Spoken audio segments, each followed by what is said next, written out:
listening and calling 782-1310 if you want to share your experiences, what you experience in the storm, what you're facing, what you're looking at. You can call us 782-1310. That's 782-1310. KZRG. Hi, yeah, I was calling just to let the parents of the people that were at Stained Glass Theater. We actually carried some of them to 7th Street Walmart, so that's where they are at, just to let the parents know of the kids. They're here, and they are all right. Okay, repeat that once again. The children are where? The children that performed at the Stained Glass Theater. Mm-hmm. You're saying that they're safe, and that where are they now? Yes.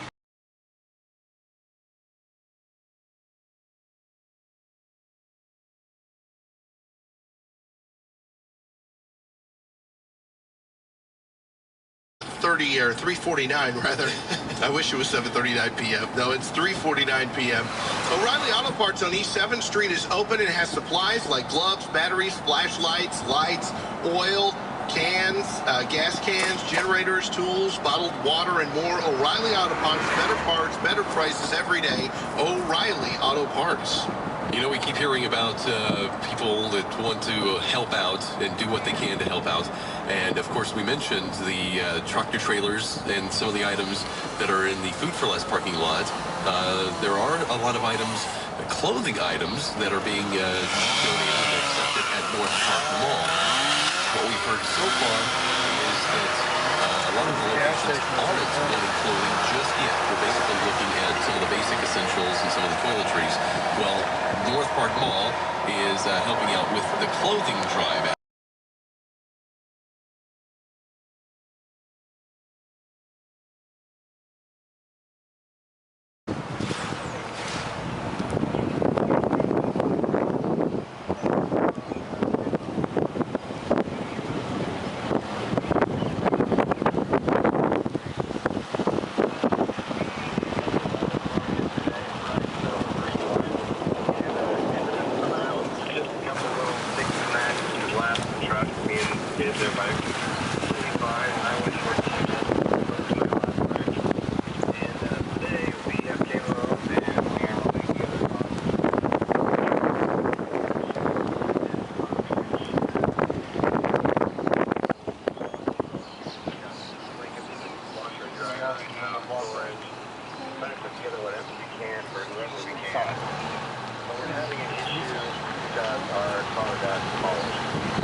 Okay.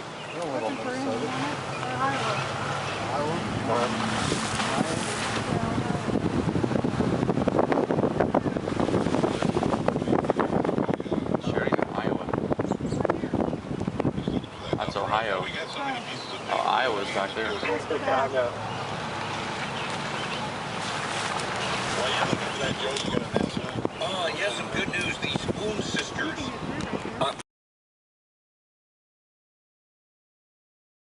Was talking about that earlier. Backside of Walmart.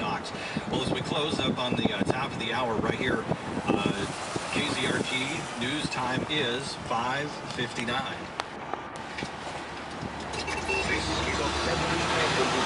ID.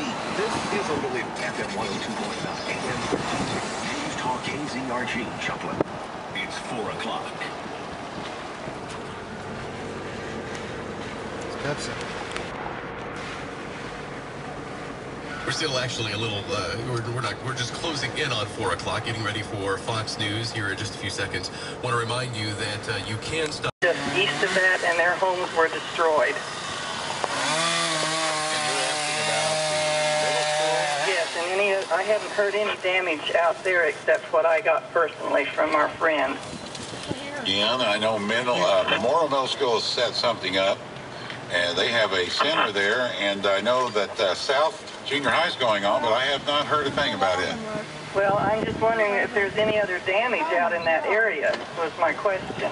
Yeah, you know what? We're not sure, but there's people standing in that spot right now listening that know that answer. So if they give us a call and pass that along, 782-1310. Okay. As soon as we hear from them, you'll get them. Okay, we're listening. Thank you very much. Thank you, dear. All right, what you got there, Krause? Thank you. This is for, they're looking for Hannah Hull, Hull, Hannah Hull, 14 years old. Her brother Robert is looking for her. So call Sandy, 850-9603, and she'll get a hold of her brother. Her mom was found around 20th by Dillon's around their car. So Hannah Hull, if you happen to know where Hannah Hull is. Yeah, your family's looking for you. Yeah, 850-9603. Wow. Get those Your brother's looking for you, and her mother died in the car. Is that what that is? Yeah. 782-13. KZRG, hello. Hey, how are you? This is Greg. Yes, sir. Hey, I'm from Dallas. I was visiting folks in Kansas City. I was going to come down to Joplin. I'm getting mixed messages from your radio deal about coming to help. That's a good thing or a bad thing. Getting volunteers. And what we're doing now is they're kind of setting back. A lot of people want to volunteer to do this. And the main thing what we're talking about is people who are just riding around taking pictures and rubbernecking. Now, they are looking for volunteers. Like they said, sometimes we got to set back and wait before they can send everybody out. But we do have, I think we have a number here for some volunteers, don't we, Krause? Here. We know the Red Cross. Yeah, we know on Main Street, J-Town. Yeah, they're coordinating some stuff there too. Out here. They have specially disaster trailers tomorrow coming in. And oh my gosh, my boss lives right there. His house is gone. Chainsaws, and they'll do it all at no charge. His house is completely gone. I wonder if they were set on it out.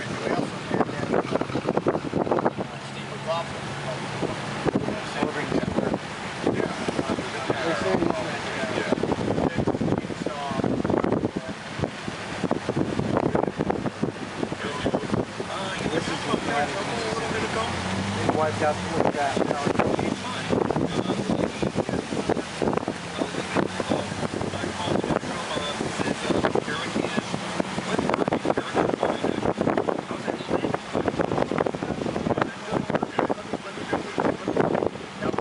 They gave us when they called the person that was looking for her. So the lady that's with Karen, the number is 417.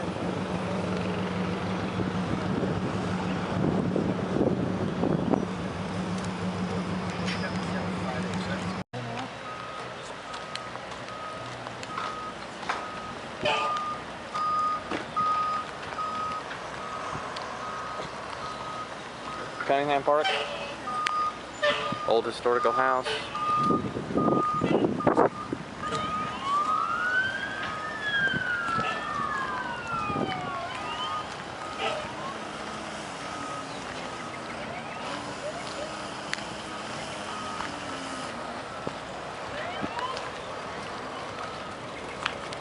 Was a two-story with the basement up on the foundation.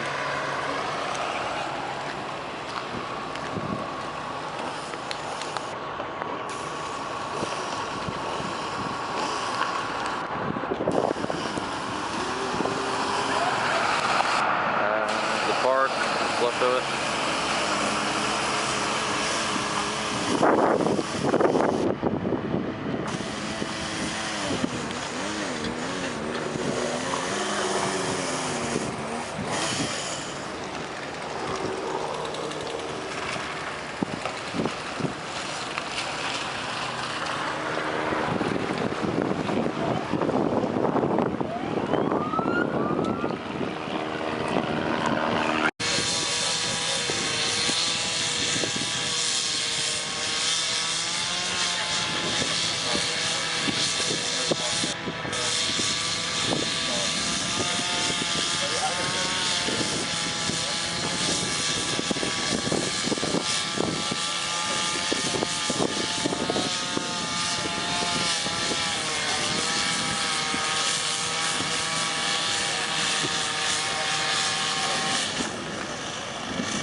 to his truck.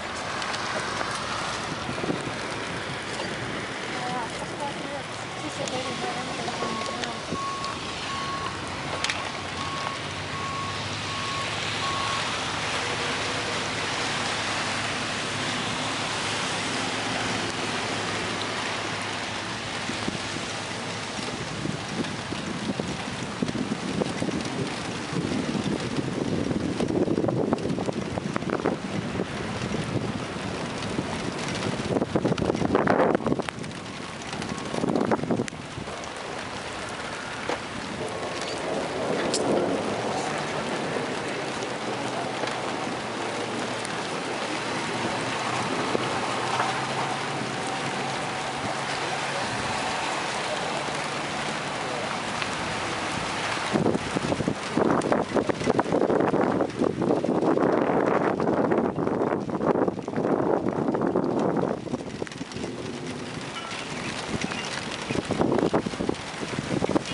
What's left of Joplin High School.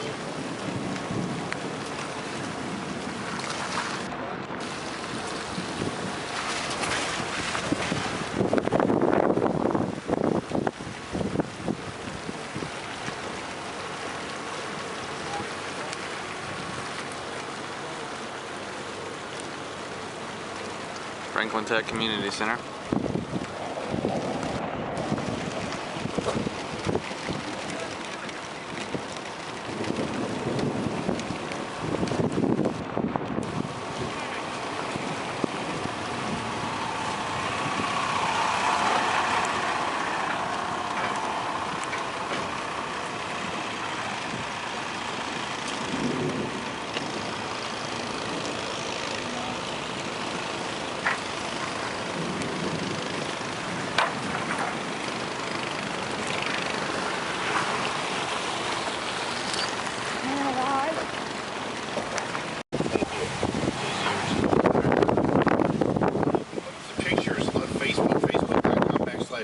KCRG, and some of the pictures up there are of the Joplin High School. Total devastation of the high school. I drove past this and I didn't recognize it. I didn't recognize anything around it, and then when I got to it, I couldn't believe it was the high school until I actually saw what it said on the side, and I saw the actual structure and framework. I couldn't believe that that's what it was. It's just completely unreal. All this is up high school now. I mean, the damage that's happened here it's incredible. I mean, brick walls ripped out, glass just shattered, and just parts of the building are completely destroyed. I'm not sure they'll be able to ever use this building again if it's still stable after the fact that it's nothing short of a miracle. But you look at some of the devastation.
Saturday the 28th. Don't miss their lunch specials. Stop by today at Sportsman's Park, 7th and St. Louis, Joplin.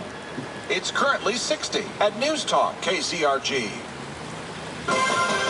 This is a breaking weather update from the KCRG 24-hour Storm Center. This is FM 102.9, AM 1310, News Talk KCRG. Our coverage continues wall to wall, live in studios. We bring the latest updates on this deadly storm that has left cell towers damaged, communications are down, 116 dead, and we've seen several hundred are injured. The latest details we're facing right at the moment. Interesting conversation that happened earlier. Apparently some of our local callers here in Joplin on the Glenn Beck program. We do have the audio here now. We're happy to share that with you. Here it is at the moment. You're listening to FM 102.9, AM 1310, News Talk, KCRG.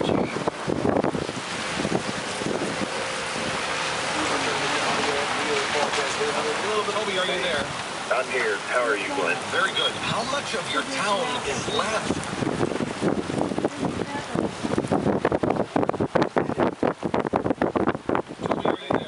I'm here. How are you, Glenn? Very good. How much of your town is left? I don't really know. I know that it's pretty bad. Where are you?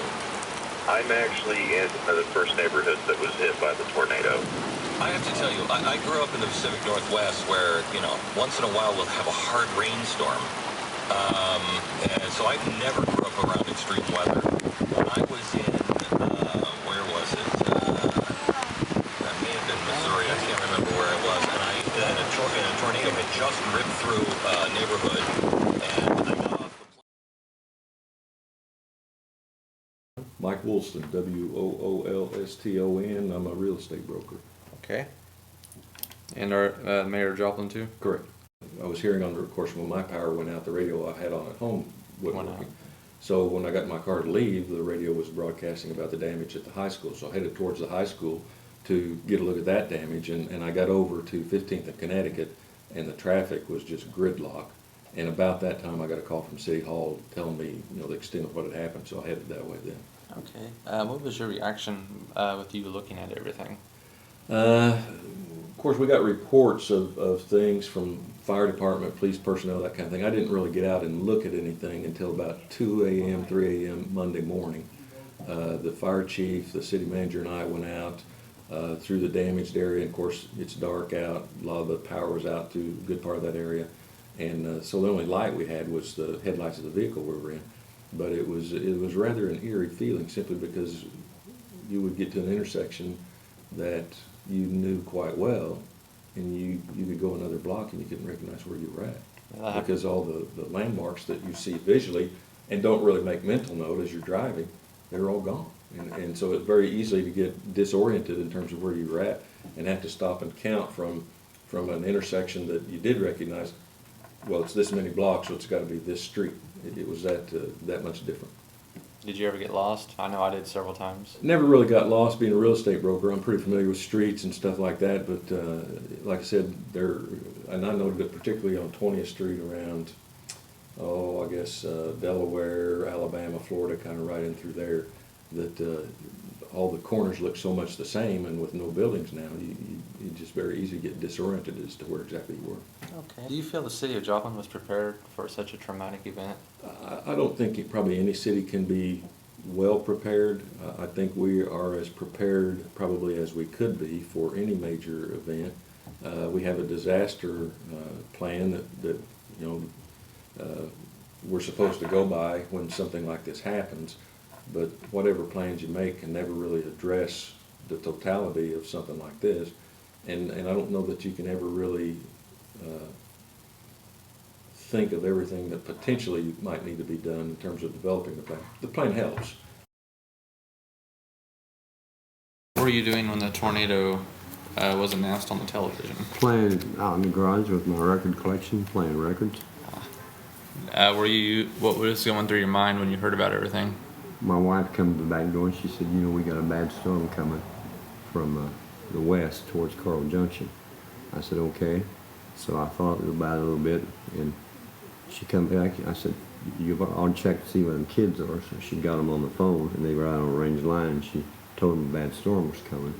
Apparently they made the decision to come to my house. At that time I went out to the back crawl space, which is behind my house. I had a 3-foot crawl space, pulled the lid off, or pulled the lid back so we could get down under there because we've used it before. Thank God. And she come back just a few minutes and said she got the kids and they're on the way. And the sirens went off. I said, well, I hope they hurry. And mine only went off twice. Just wah, wah. That was it. And anyway, it just seemed like no time. I was standing on the backyard looking north over Winfield. And it kept getting darker and darker and darker and darker, and something was going on.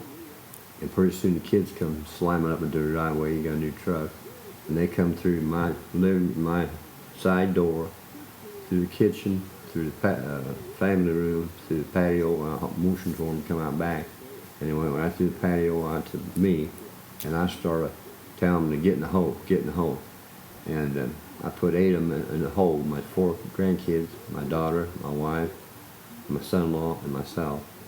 And by my clock, from the time she got the door pulled, the lid to the hole pulled about 6 inches, in 10 seconds that thing hit. And I mean, it sounded like 9 airplanes on the roof. Like a freight train in a way? No, it sounded like 9 jet airplanes on the roof.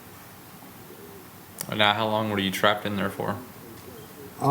We couldn't get the limb had hit the trap door. Blocking it? Yeah, laying on it. And I'd say probably about 20 minutes, because me and my son-in-law pushed and pushed and pushed and tried and pushed, and finally we got it open about 18 inches, enough that I could scoot through there and get outside.